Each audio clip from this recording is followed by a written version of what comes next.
Bienvenidos un día más a mi canal. Hoy voy a poner sobre la mesa, más que argumentar, esbozar brevemente, mejor dicho, 12 me parece. A ver, que lo tengo por aquí apuntado, sí, 12 versículos bíblicos que nos exhortan a no interpretar las escrituras literalmente. Bueno, una de las razones por la que no hay que interpretar literalmente las escrituras bíblicas es porque ella misma te exhorta a no hacerlo.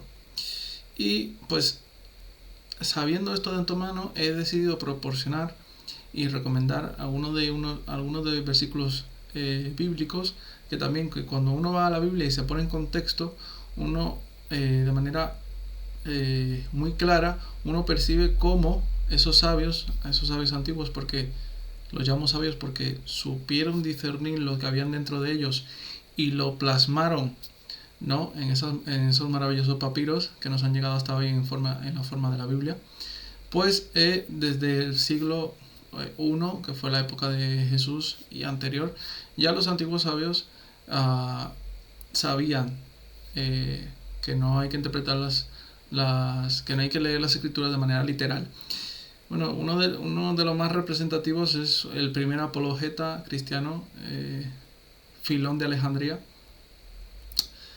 Cristiano o judío, no lo tengo muy claro ahora mismo, pero Filón de Alejandría fue el primer apologeta, es decir, el primer defensor de la fe con argumentos, ¿no? Y él mismo, en sus 5 volúmenes, tiene una obra de 5 volúmenes, él mismo expone que todas esas ilustraciones, fuera de que algunas sean históricas o no, el núcleo principal era que todas eran alegorías, que eran parábolas, que eran escenas llenas de simbolismo, los cuales había que descifrar. Bueno, dicho esto, empezamos con el primero, y es en Salmo 78:2, pone: os contaré una historia, hablaré de los misterios de la antigüedad. Bueno, ¿qué son los misterios de la antigüedad? Son enseñanzas antiguas en forma de acertijos y parábolas.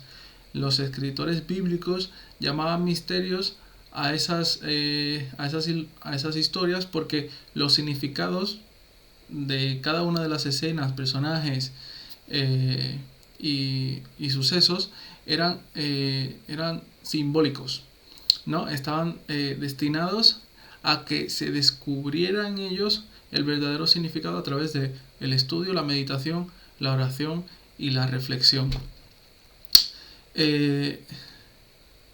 Y bueno, el segundo es Proverbios 25:2, pone: gloria de Dios es encubrir un asunto, gloria de Dios es encubrir un asunto, pero honra del rey es escudriñarlo, ¿no? Bueno, la gloria de Dios siempre está oculta al hombre inferior o natural, ¿no? Es un honor, por lo tanto es un honor convertirse en un rey y descubrirlo. Por eso a Jesús le llaman rey, porque ¿cómo nos convertimos en rey al final? Espiritualmente hablando, nos convertimos en reyes cuando nos convertimos o activamos esa cualidad en nosotros que nos hace gobernantes del alma, ¿no? Que nos ayuda, donde tenemos pleno control de nosotros mismos, de quiénes somos y a quién pertenecemos. Nos convertimos en reyes simbólicos al aprender también el significado espiritual de las escrituras y aplicarlas, ¿no? Porque hay mucha gente, hay muchos intelectuales que entienden muy bien la Biblia, que saben las historias que hay detrás, que saben cómo llegaron los escritores a esos relatos, pero no han experimentado la vivificación de las escrituras, ¿no? ¿Por qué? Porque solo están en el plano intelectual.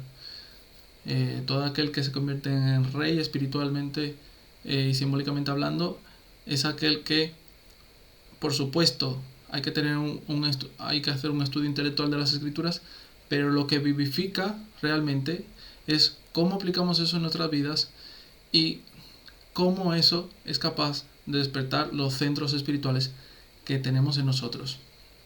Entonces, pasamos al siguiente, que es Proverbios 1, del 5 al 6, capítulo 1 de los versículos del 5 al 6, pone: el sabio los escucha y aumenta su saber, y el inteligente adquiere capacidad para entender los proverbios y sentencias.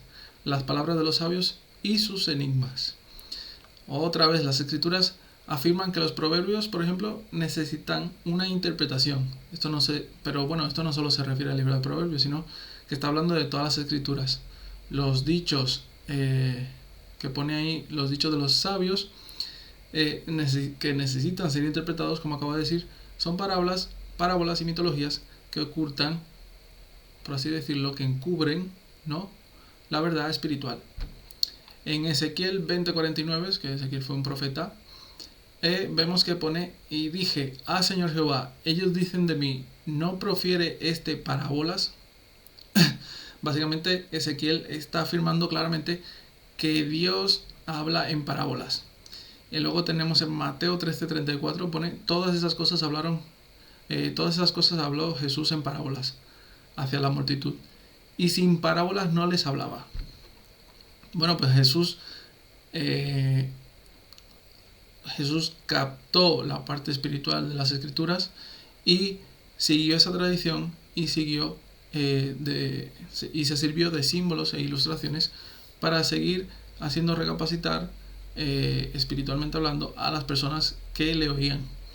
¿Y por qué él haría eso? Pues bueno, porque las parábolas, las alegorías, las ilustraciones han demostrado que perduran en nuestro subconsciente, ¿no? Nuestro subconsciente funciona por imágenes, y esas imágenes se impregnan. La mejor manera de impregnar esas imágenes de nuestro subconsciente es a través de las parábolas, alegorías e ilustraciones. Entonces, claro, en la antigüedad no poseían este medio físico de manera tan regular y en la manera en que circula hoy en día, como es el papel, ¿no? El papiro, escribían sobre papiro, ¿no? Que al final estaba hecho pues o de pieles de animales o de células vegetales. Y bueno, era laborioso. La gente no toda tenía acceso a la educación, no todos podían leer, y entonces ¿cómo perduraba el conocimiento? Perduraba el conocimiento a través de las alegorías, parábolas e ilustraciones metafóricas. Eso a modo de curiosidad. Luego tenemos en Marcos 4:11, pone: y les dijo, a vosotros os es dado saber el misterio del reino de Dios, pero a los que están fuera, por parábolas, todas las cosas les son dadas. ¿Quiénes son los que están fuera? Son aquellos que no se dan cuenta de que el reino de los cielos está entre nosotros. Eso lo podemos leer en Lucas 17:21. Obsérvese también que Jesús dijo que el reino de Dios es un misterio, ¿no? Eso también es parte de los oscuros dichos, de los misterios a los que se referían los antiguos sabios. Y toda la historia del Evangelio y todo el Antiguo Testamento tiene pinceladas, ¿no?, de esos misterios que no son sino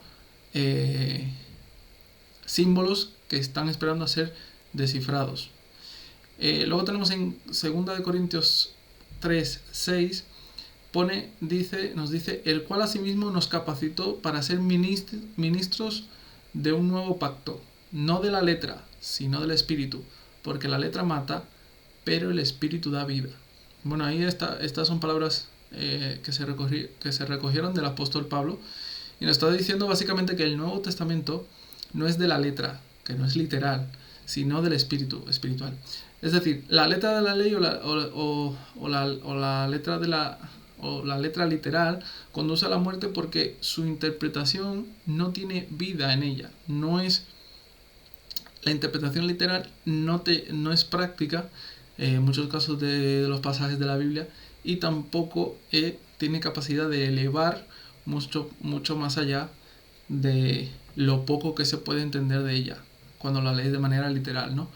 Cualquiera que se detenga en la interpretación literal eventualmente morirá en lo que piensa, porque sucumbirá a la pobreza mental, porque cuando uno lee las escrituras, sobre todo las escrituras espirituales de la antigüedad de manera literal, el ser humano ha tendido a caer en dogmas y doctrinas, y cuando se caen en dogmas y doctrinas no hay capacidad de avance, ¿no? Entonces la interpretación literal no puede transformar la mente de una persona, y es por ello que ahí Pablo bueno, Pablo se dio cuenta, Pablo fue una persona muy elevada, bueno, al principio era un ser básico, perseguía a los cristianos, pero bueno, luego dejó que la luz de Dios brillara en su vida, se pudo instaurar el Cristo en él y entendió que, porque además Pablo venía de la tradición de los fariseos.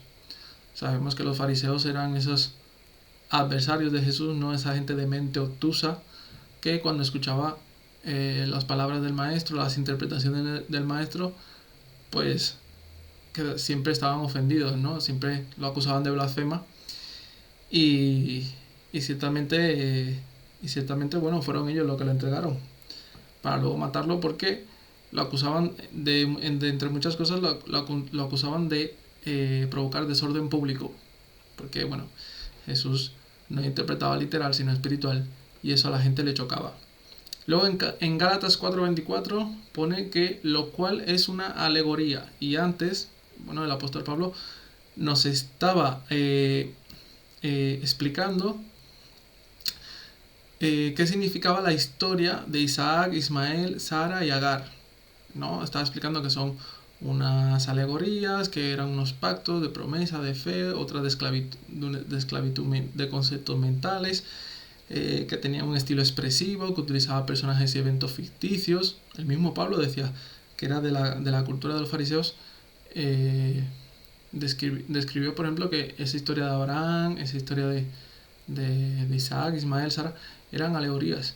Entonces ahí, sobre todo ahí, en esa parte de Gálatas 4:24, no puede ser más clara, ¿no? Pone, lo cual son alegorías. Luego tenemos en 2 Corintios 4:3 pone, pero si nuestro evangelio está aún encubierto, entre los que se pierden está encubierto, esto es, entre los incrédulos. Bueno, Pablo nos está diciendo aquí que los espiritualmente perdidos ven el evangelio a través de un velo. Y esto se debe a que sin la comprensión y el conocimiento adecuados, la Biblia se convierte en una letra no insulsa y que confunde, y que solo puede derivar de su mala interpretación o a que el individuo no crea o a que cree doctrinas y dogmas de ellas. En 2 Corintios 3:14 tenemos, pero el entendimiento de ellos se embotó, porque hasta el día de hoy, cuando leen el Antiguo Testamento, les queda el mismo velo sin descorrer, el cual por el Cristo es quitado. Bueno, aquí es importante esta cita de 2 Corintios 3:14, porque bueno, primero hay que hacer unos incisos, hay que hacer unas notas importantes aquí. Pablo no consideró ninguno de sus escritos ni ninguna de las escrituras como el Nuevo Testamento, ¿no? Porque es un hecho conocido y hiper mega estudiado que las cartas que encontramos de Pablo en los evangelios fueron hechos antes de los evangelios mismos, ¿no? Las cartas de Pablo entre el año 40 y 50 después de Cristo circulaban ya por aquella época, y los evangelios se han demostrado posteriores, siendo el más cercano el de Marcos, el más cercano a Pablo en comparación de fechas. El evangelio de Marcos lo sitúan entre el 50 y el 60 después de Cristo. Y bueno, pues la formación del Nuevo Testamento, pues hasta después del primer siglo, mitad del segundo, no estaba ni tan siquiera formado. Se tomó forma final en el siglo IV. Entonces, bueno, el Antiguo Testamento era lo único que se consideraba escritura en el momento que Pablo escribió sus cartas. Y es por eso que Pablo enfatiza que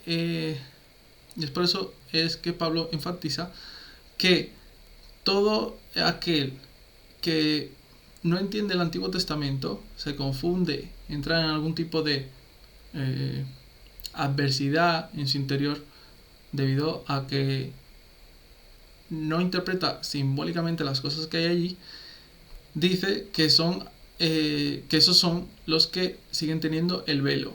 Entonces, para Pablo, Cristo es el Espíritu que nace en nosotros y es el único, ese despertar espiritual, ¿no? Por así decirlo, es la única herramienta que tenemos para interpretar las Escrituras correctamente, ¿no? Cuando el Cristo surge, ¿no? Que el Cristo, tenemos que acordarnos que el Cristo es un título. que Jesús es Jesús el Cristo, que Jesucristo es una unión que nos ha llevado de la traducción de la Biblia, pero Jesús es Jesús el Cristo, porque el Cristo es un título que significa que en un individuo lo que es espíritu y carne se ha unido, siendo la carne subordinada del espíritu. Quiere decir que ese individuo piensa, siente y hace todo en base desde las leyes espirituales en base a Dios. Entonces, cuando surge el Cristo en nosotros, es cuando tenemos las herramientas necesarias para interpretar correctamente las escrituras. En penúltimo caso tenemos el Mateo 22-29 que pone: respondió Jesús y le dijo, esto a los fariseos, le dijo: erráis ignorando las escrituras y el poder de Dios. Bueno, Jesús aquí le está hablando a los fariseos, ¿no? Que bueno, los fariseos, como he dicho, pues eran esos intérpretes de la ley, eran literalistas, o sea, tenían una interpretación literal, se sabían, tenemos registros de cómo se le describen y eran personas que se sabían hasta de memoria las escrituras, ¿no? Y Jesús pues, le dijo a esta gente que se sabía de memoria las escrituras, le decías: erráis ignorando las escrituras y el poder de Dios. ¿Por qué? Porque las leían de manera literal. Bueno, y por último tenemos en Hebreos 5:13, pone: y todo aquel que participa de la leche es inexperto en la palabra de justicia, porque es niño.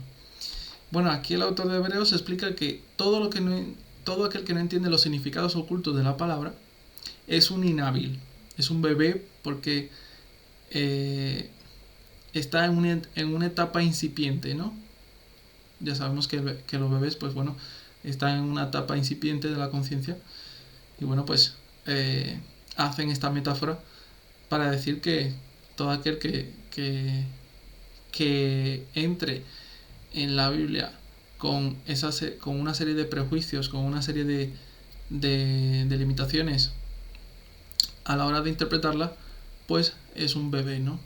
Entonces, bueno, ¿qué significa todo esto? Para resumir, el compendio de todo. Bueno, William Wordsworth, que fue un gran poeta del siglo XIX, dijo una vez que la historia hebrea, tal como la escribió el Espíritu Santo en el Antiguo Testamento, es una parábola divina. Bueno, Wordsworth declaró audazmente que el Antiguo Testamento eran parábolas, pero todavía las llamó divinas. ¿Por qué? Porque muchas veces los cristianos quedan atrapados con todo esto, y esto es muy importante. Muchas veces los cristianos quedan atrapados en la idea de que si las escrituras no son una historia real, entonces son historias sin valor y toda la fe es en vano. Bueno, pues esto no podría estar más lejos de la verdad, porque como parábolas divinas que son ilustraciones de las leyes espirituales, de estados mentales, ya sea positivos o adversos, y en general son ilustraciones de lo que sucede en el mundo interior de las personas. Y este fue el propósito todo el tiempo, ¿no? En la Biblia es un recorrido, ¿no? Desde la ignorancia espiritual, que podemos ver en los primeros pasajes, hasta la sabiduría espiritual que manifestó el Cristo y sus contemporáneos, ¿no? Los más cercanos a él. Y pues bueno, pues resumiendo siempre, pues para resumir todo esto que he dicho, pues la Biblia siempre ha sido una de los mapas de ruta más grandes jamás compilados, que se han compilado jamás, para hacerse conscientes del alma, ¿no? Porque muchas veces se dice el despertar del alma. El alma está ahí, el alma no está dormida, ¿no? El despertar, es que ¿acaso el alma duerme? No, el alma está ahí. Lo que pasa es que nosotros tenemos que hacernos conscientes, ¿no? De que está ahí, y tenemos que instruirnos en cómo nutrirla y en cómo elevarla. Y bueno, pues por todo esto vemos que desde el principio los que escribieron la Biblia no tenían el objetivo de que se leyeran de manera literal, y hemos visto con todo esto que he desplegado que no tiene mucho sentido, por más que nos empeñemos en empeñarnos, valga la redundancia, en seguirla leyendo de manera literal. Y que no porque no sea literal ni porque sea una historia real pierde su valor, porque como he dicho, son ilustraciones, son rutas, son mapas, son senderos delimitados para llegar a esa elevación del alma. Y bueno, espero que os haya servido y espero que le saquéis mucho provecho.